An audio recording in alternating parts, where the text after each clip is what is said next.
The NHS, like many countries, is facing the problem of improving outcomes, but managing costs. And part of that is to move from a remedial care system for patients to a preventive wellness for consumers.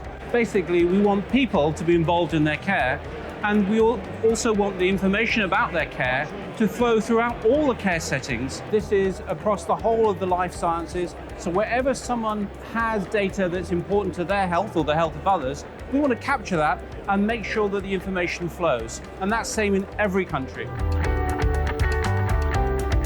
The Plastic Arch Collaborative is a very important mechanism for people who have experience in implementing healthcare systems and bringing about change, which is the biggest issue really about change. When you get these people who have actually been on the journey to meet with the people about to go or about to plan that journey, that's like gold dust. It really is very important that these people network and share what they need to do as an organization.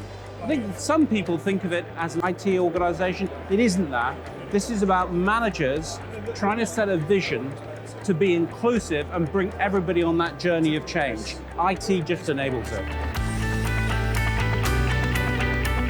InterSystems is privileged to be able to use its technology and its experience to help people change the way a hospital is run. Our primary approach is a unified EPR or EHR or IMARD, whatever it's like, but it's a record which you capture the deep transactions, the many transactions for complex care, but we're also outside of the hospital as well, not just in the labs for testing, but also in the interoperability, in the information exchange. This is important because hospitals don't exist in isolation, but it's also important that hospitals provide that data. So really, InterSystems technology, a lot of the time, is making sure information flows around the health economy, and every transaction enriches the health economy.